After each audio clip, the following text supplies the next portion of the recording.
Hi guys, welcome back. In this video, I'll be starting new topic called set. In the previous video, you will have had me using sets in the example.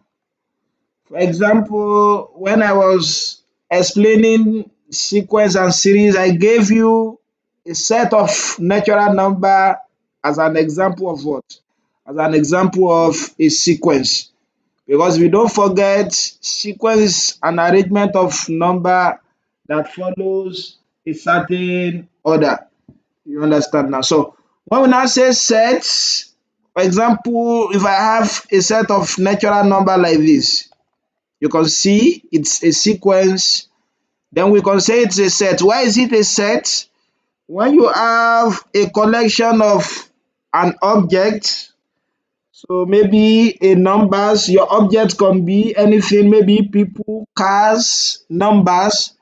So if you now have this collection of what of an object, a well-defined object, so that can be distinguished from one another, then we are referring to a set. So like I've said, a set is a collection of well-defined objects or numbers, yeah. So which can be distinguished from one another. So like I've said, your object can be people, it can be a cars, it can be anything.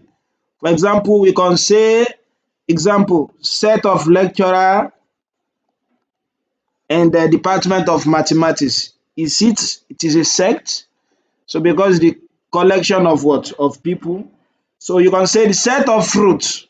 When you have set of fruit, then you will be talking about various fruit we have, for example, mango, guava. So when you have them together as a collection like that, then we are referring to a set. Anything so that collects a well-defined object or numbers together, so then it is a set. It is a set. So then your set is denoted by an uppercase letter. A set is denoted by an uppercase letter. Let's say I have A. A is a set. So, for example, you know this is a set of natural number 1, 2, 3, 4, 5. So up to infinity like that. So this is set is an example of set. You will see that this set that I denoted as A, perhaps you can write it as N, since your N is a set of natural number. You can see it was written in what? It was written in an uppercase letter. So the members of a set like this, in this case, 1, 2, 3, 4, 5. So they are called what? So they are called elements of this set. They are the elements of this set. You understand now? So that is the members of a set are known as elements of that set. So they are called elements of that set, and often so we denote them with what? With a lowercase letter. For example, you know, if I have a set A, which is what? A set of vowels. A set of vowels, which is A, E, I, O, U. You can see that our A is a set because it's a collection of what? Of vowels. So A, E, I, O, U, they are what? They are the elements in this what? In this set.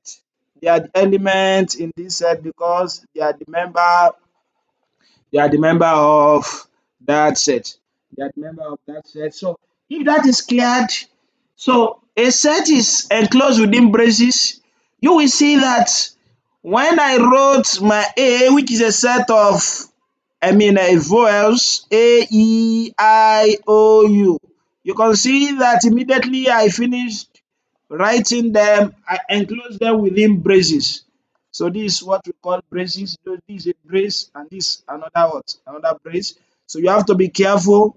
On no account should you use brackets like this. In some of the text, so they forbid the use of these parentheses. So if you want to enclose your set, you have to enclose them within braces. And this symbol so is used to show that an element is a member of of a particular set under consideration. For example, now, so if I say something, if you use this symbol, it means is an element of.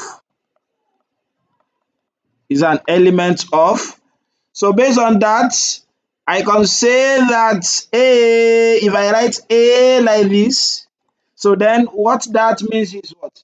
This lowercase a, which is one of the 4s, is an element of A.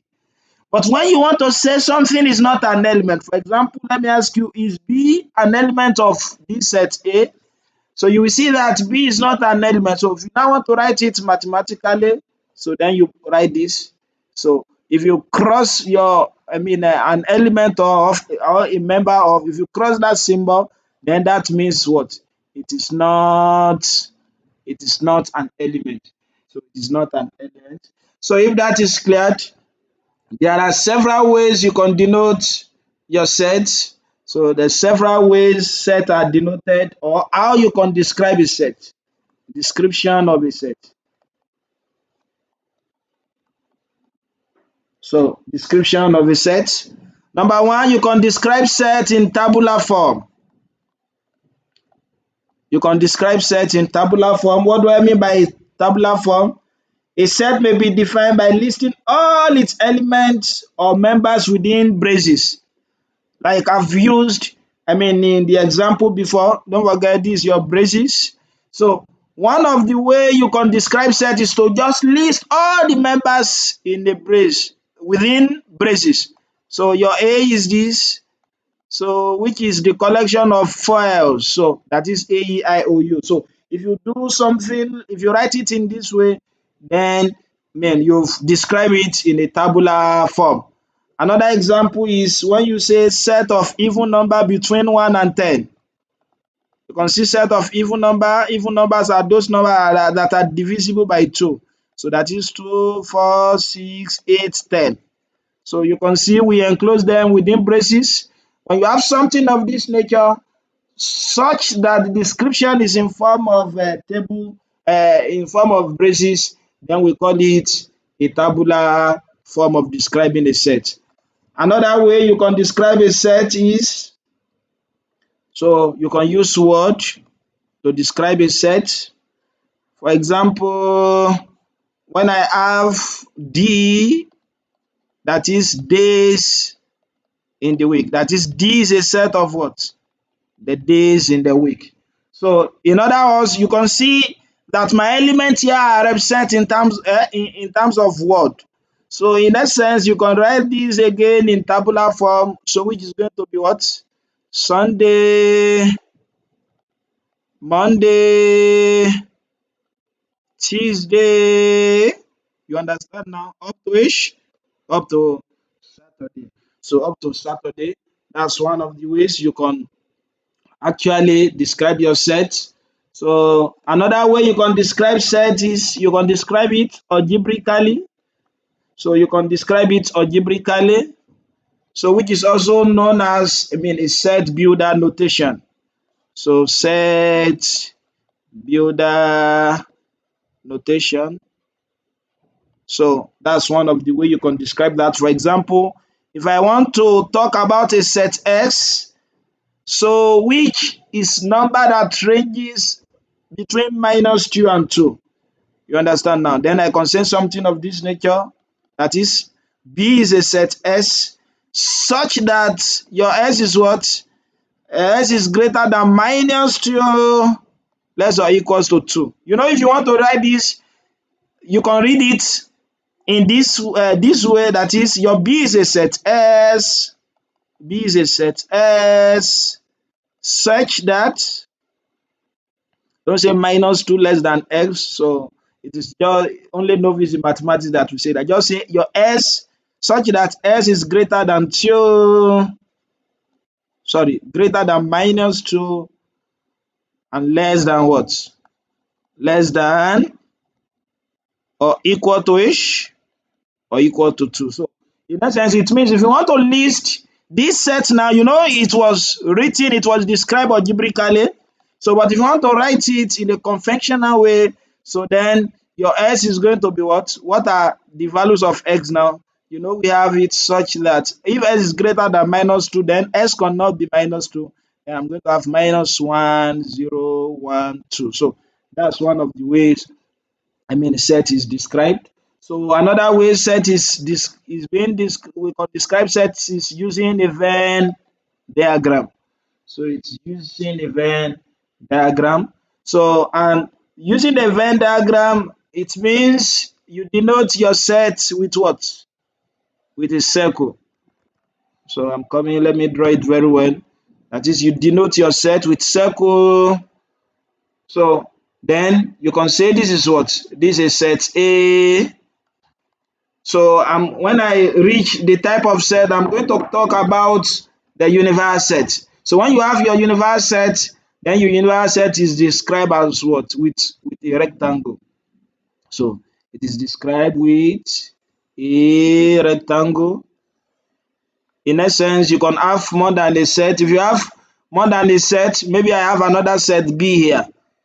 You understand now? So then when we have something of this nature, we call it a Venn diagram. This is set B.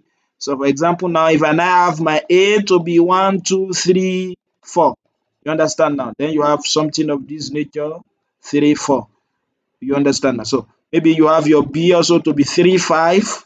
Then you can have something of this nature. So when you are describing your set in this form, then we call it what? A Venn diagram ways of describing a set. So if that is clear, let me now explain. We have the type of set.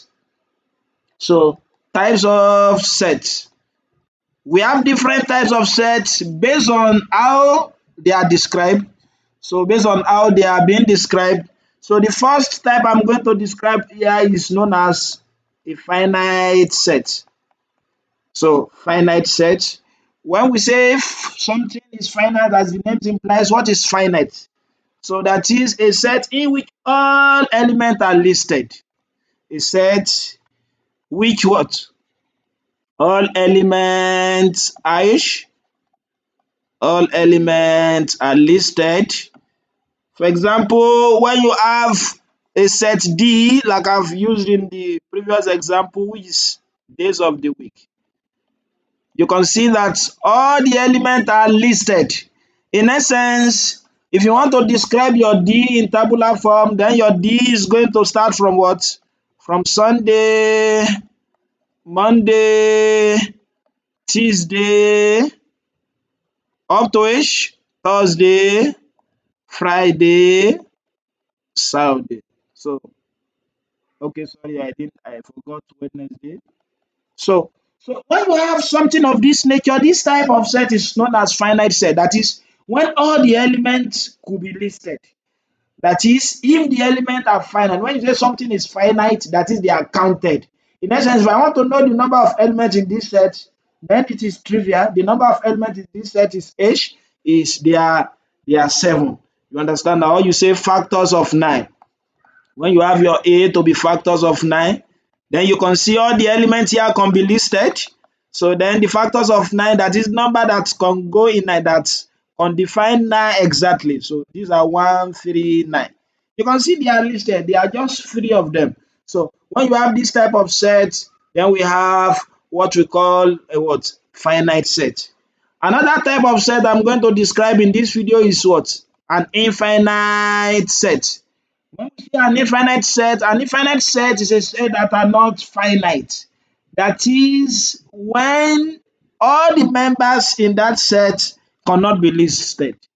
So elements cannot be listed. All the elements, sorry, let me use all the elements cannot be listed. For example now, if I say a set of natural number, can you list them all? It is not possible. Even if you start counting, the members in that set, you will not finish counting them 100 years to come. You can only stop maybe when you are tired of counting. 1, 2, 3, 4, 5. Even if you reach 1 million, after 1 million, you continue. We still have billion, trillion like that. So when you have such a set, we call it what? Infinite set. And if you want to represent that, you can just say 1, 2, 3, 4, and you put 3 dots after that. So that 3 dot is representing that this is a set, indeed is a finite set. That is, after 4, there are still infinite number. You understand now? So there are still infinite number. Another type I'm going to describe in this video is empty set. Empty set. In some textbook, they call it null set. When we say null set or empty set, as the name implies, so it means a set without an element. A set with no element. Please, you have to be very careful. Without loss of generality, you must not say a set with 0 element. You understand now? So you can just say a set with no element. I will explain why you should not say a set with 0 element. So like I've said, is also what? It's also called null set, and it is denoted by this. You just write your braces without putting an element inside, or in some textbook they denote it as what? As file. So that is a set with what? With no element. A set with no element. An example of such set is what? Maybe when you say A, days of the week, starting with letter Z. Starting with letter Z. You understand now? So out of what I listed here, Sunday, Monday up to Saturday, do you have any of them with letter Z? So it means this set is what? Is an empty set. So many people make mistake, they put this together. If you write something of this nature, then you are wrong. This is not an empty set. We call this singleton set. When we say singleton set, it's another type of set that is a set with what? With just one element. So if you write something of this nature now, so then you are saying this set is having an element 5. So it is called what? A singleton set. That is a set with just one element. That's why I said you must not describe it as what? An element, a set with element 0. When you say a set is element 0, then you are actually talking about what? Talking about singleton set, and not what? And not an empty set. If that is clear, let me still describe another type. So so or another form you can have said, let's say the cardinality of a set. So the cardinality of a set. So when we say cardinality of a set, well, it's not type per se, but it's one of the what do we call it? One of the term we use in set, the terminology in set. So when we say cardinality of a set, that is the total number of elements in the set. The number of elements or even elements in a set is called a cardinality. For example, now, if I have a set A like this, is this an empty set? It is not an empty set, but a singleton set. So what is the cardinality of this set? It is 1, because we have how many elements there? It is 1. So, and cardinality of a set is denoted by this n of A. When you say n of A, that is the cardinality of a set. So it means my n of A here is going to be what? 1. Okay, now when you have your B to be empty set, so what should that be the cardinality of B? The cardinality of B is what? Is 0. So that is when you have an empty set, then the cardinality of an empty set is going to be 0. So in this video, I have described sets as the collection of well-defined objects enclosed within braces. I told you that the elements of a set, the member of the set are called what? Are called an element, which can actually denote with this symbol. So you can denote with this symbol. So and I said if something is not an element, then you can use this sign or symbol. So then I described some types of sets, such as the finite set, infinite set, empty set, and singleton set. So I'm going to stop here and start. And continue in the next video. Please, if you enjoy this video, don't forget to like, subscribe and share with your friends so that they can benefit too. So I meet you in the next video. Thank you.